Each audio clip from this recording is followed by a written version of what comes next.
अस्सलाम वालेकुम दोस्तों। कोलुशरन के एपिसोड 24 का पहला शानदार ट्रेलर भी जारी कर दिया गया है, जिसमें दुरसुन और हलीमा की गिरफ्तारी के साथ साथ मज़ीद बहुत से अहम वाक़यात भी रूनुमा हुए हैं।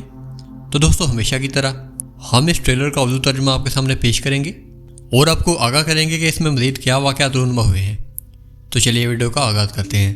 ट्रेलर में सबसे पहले उरहान और अलाउद्दीन महल में एक साथ मौजूद होते हैं। उसके बाद उरहान तमाम बैलिग सरदारान के सामने कुश्त दुनिया के नए तख्तनशी होने वाले शहजादे के रूबरू पुरजला लहजे में कहता है, इज़नीक मेरे हवाले कर दो ताकि कुश्त दुनिया में तुम्हारी तख्त पर ज़िंदगी लंबी रहे, और जिसके दिल में हिम्मत है और जिसमें जुर्रत है वो मैदान जंग में मेरे सामने आए।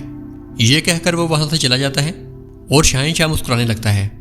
उससे अगले सीन में तमाम बैलिग सरदारान बाज़दीनी सरजमीन में बाज़दीन के नए शहजादे एंड्रोनिकोस के सामने हाथ बांधे खड़े होते हैं। उसके बाद वहाँ उरहान, शहजादी स्पोर्चा और फातिमा अपने अपने घोड़ों पर सवार शहर में दाल होते हैं और शहंशाह कहता है, अब ना ही इज़नीक और ना ही मुस्तकबिल में इंतज़ार करने वाली किस्मत मेरे लिए मसला है।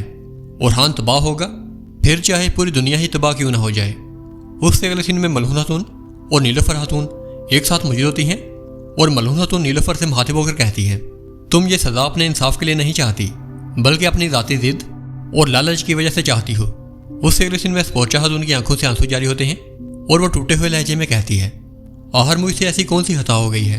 उसके बाद नीलोफर खातून और स्पोर्चा एक साथ मौजूद होती हैं और नीलोफर स्पोर्चा से गुस्से भरे अंदाज में मुखातिब होकर कहती है, तुमने अपनी सल्तनत को बचाने के लिए ये शादी की थी, लेकिन तुम नहीं बचा सकी स्पोर्चा। ना तो सल्तनत बाकी रही और ना ही सुलह, तो अब तुम यहाँ से जाओगी। उससे अगले सीन में दमीर खान और शहंशाह एक साथ मौजूद होते हैं और शहंशाह दमीर खान से मुखातिब होकर कहता है, अब इस निज़ा का फैसला सिर्फ जंग के मैदान में ही हाल होगा।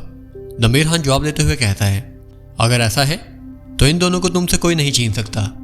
उसके बाद मंजर बदलता है और चंद सिपाही दुरसुन और हलीमा को घेरे में लेकर काबू कर लेते हैं। उससे अगले सीन में स्पोर्चा खातून, फातिमा और फ्लाविफ से एक साथ मौजूद होते हैं और स्पोर्चा कहती है, कोई भी औरत ये बर्दाश्त नहीं कर सकेगी कि जिस पर वो दिल हार बैठी हो उसे किसी और के साथ बांटे।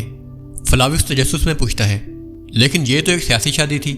उसी लम्हे फातिमा हल्की सी मुस्कुराहट के साथ स्पोर्चा की आंखों में देखते हुए पूछती है, क्या तुम आशिक हो गई हो। उसके बाद मंजर बदलता है। एक तरफ नीलोफर खातून अपने कमरे में अकेली बैठी आंखों से बहते आंसुओं के साथ उरहान को याद कर रही होती है और दूसरी जानब स्पोर्चा और उरहान एक साथ कमरे में मौजूद होते हैं। स्पोर्चा आंखों में गहरा तदब्बुर लिए उरहान की जानब देखती है और बिखरे हुए लहजे में कहती है, शायद नीलोफर हक पर है, मेरा यहाँ रुकना दुरुस्त नहीं, मुझे यहाँ से जाना होगा। ये सुनकर उरहान लम्हा भर के लिए उसकी आंखों में देखता है और फिर भारी आवाज़ के साथ कहता है, मत जाओ। तो दोस्तों, उम्मीद है कि आपको ये वीडियो पसंद आई होगी। वीडियो अच्छी और इन्फॉर्मेटिव लगी हो तो इसे लाइक करें और हमारे चैनल को सब्सक्राइब करें। मैं मिलूंगा आपको ऐसी ही एक नई वीडियो में। तब तक के लिए अल्लाह हाफिज़।